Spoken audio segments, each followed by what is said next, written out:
A day at Legoland with Elizabeth and John. In November, Bishop Frank White came to Chipping Warden Church to conduct the confirmation of the 17 candidates from our parishes. The congregation of 250 comprised local people, family members and godparents who had journeyed from all over the country.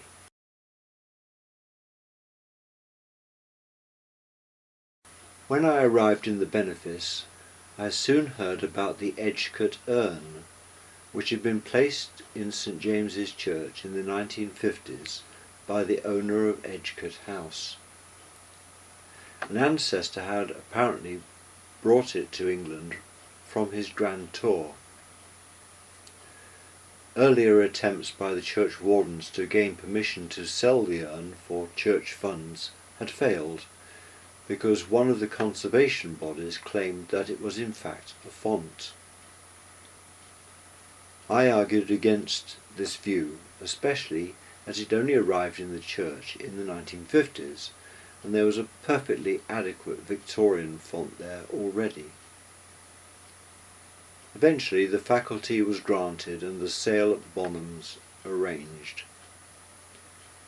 One lunchtime the phone rang, and the caller, without introductions, simply said 170, and then went strangely silent.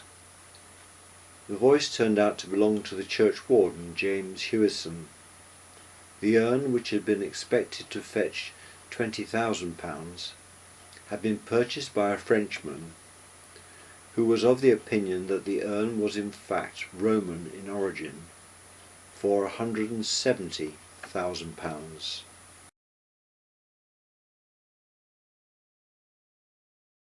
During a visit to Chapeltown, I went for a flight in a Cessna piloted by Andrew.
With Skye, Elizabeth and John we climbed to the top of the trees in Salsey Forest.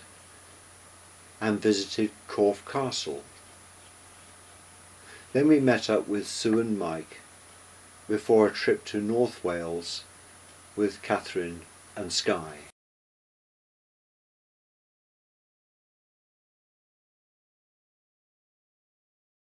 Jan and I discovered a good walk from Chipping Warden around the Edgecote estate and back through the woods, in which there were the remains of a Second World War RAF camp.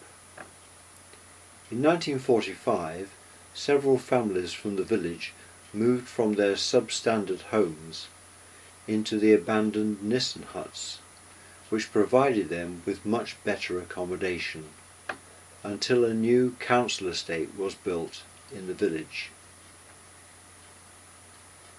While Jan went down to Purton near Oxford to carry out another homesit, I conducted another wit walk from Culworth to Sulgrave, where the colonial dames joined us. Then we made our way over to Morton Pinkney for evensong. On my birthday, Jan telephoned with Tweet to sing Happy Birthday and to tell me about the red kites that circle over the garden at Purton. We went out with Elizabeth and John to see the bootleg Beatles. A great evening, spoiled only by the people who insisted on standing up in front of us. There really should be a special section, as there was once for smokers, for those who wish to stand.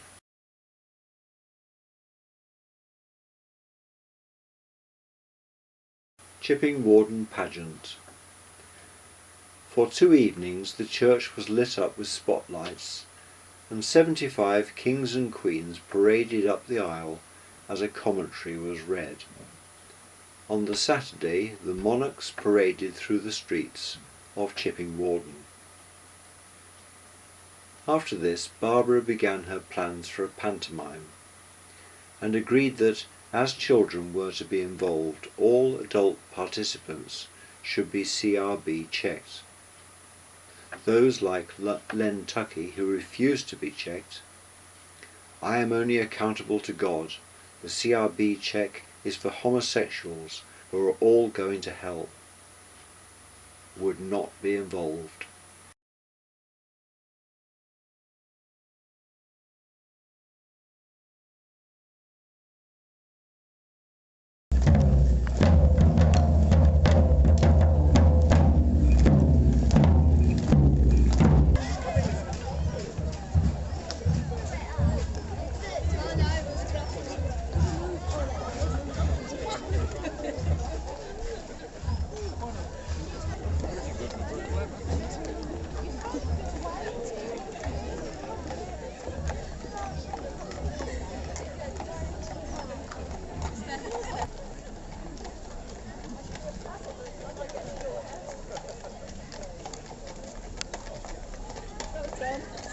Well done, see you later.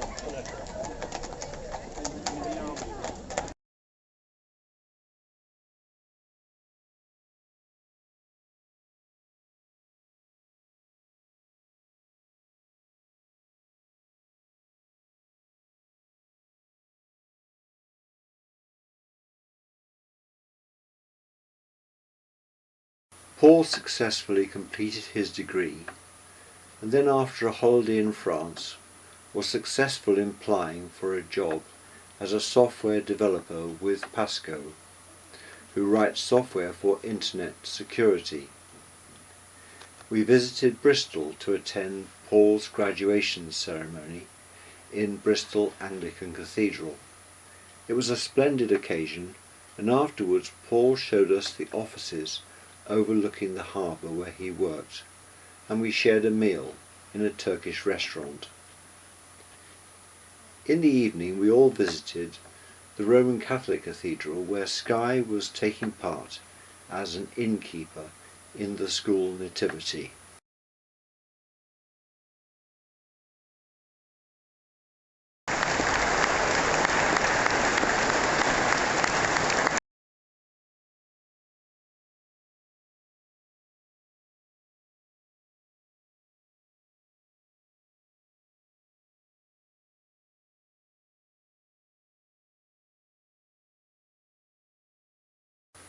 On the 22nd of December 2006, Andrew Storer, a rather eccentric organist, rang the doorbell at Culworth Rectory.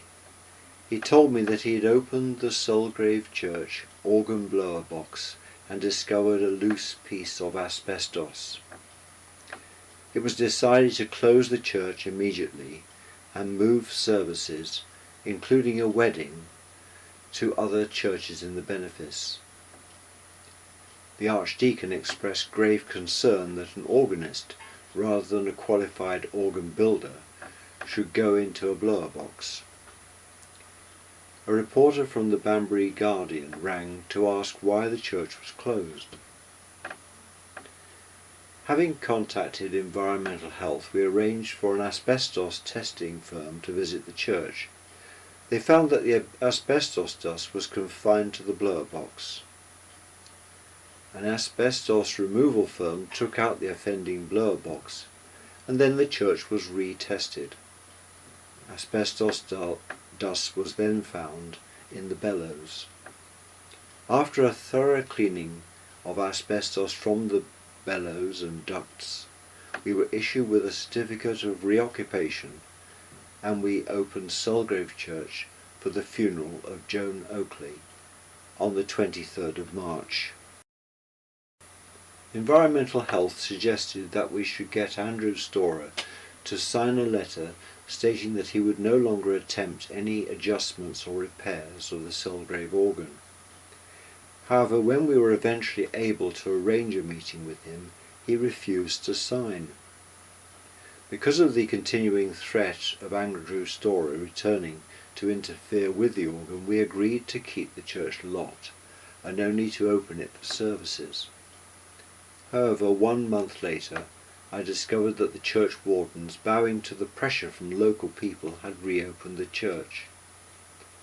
The problem would only be completely resolved when £30,000 was raised for the organ to be totally dismantled, cleaned, repaired and restored.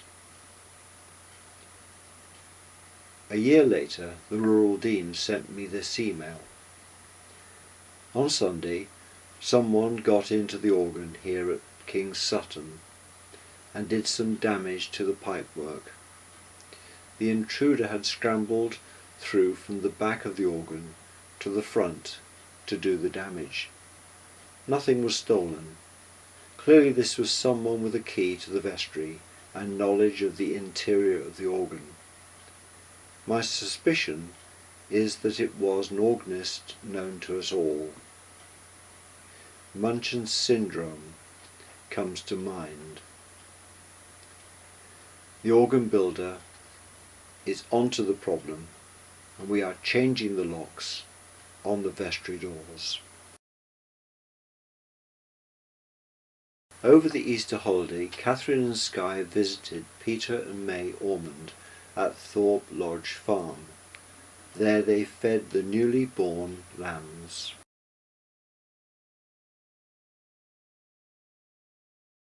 Catherine and Skye joined us at New Milton.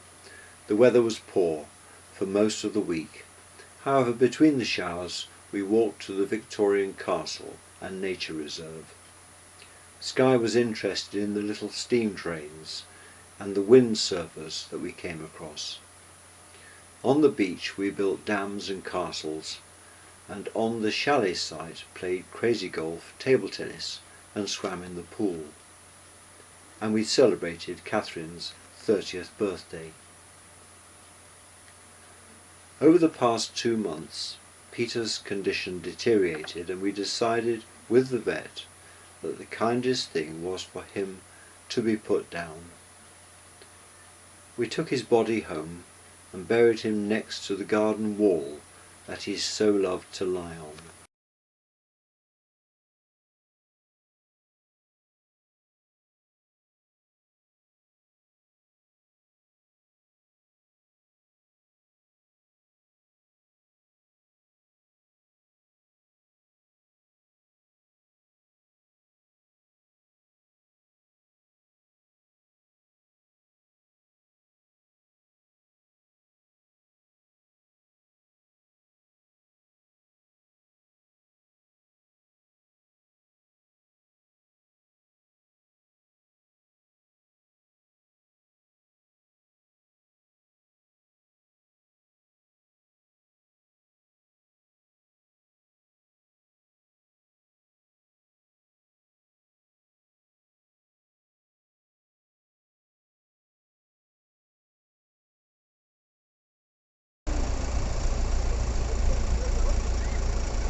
I took Mum and Dad to the National War Memorial in Staffordshire, where we saw the inscription to Raymond Bradley, who died in Palestine in 1946.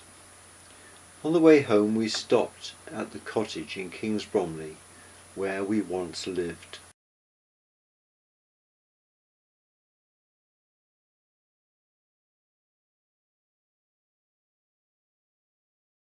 My third name was given to me in memory of Uncle Raymond. Kenneth Hunter, the headmaster of Spratton Hall School, gave me the mnemonic cold and hot running water in order to remember my initials. In this splendid photograph, the 3 Everton shop cats can be seen being held by Raymond, Grace, and their cousin Ken, who often came to stay in the summer holidays.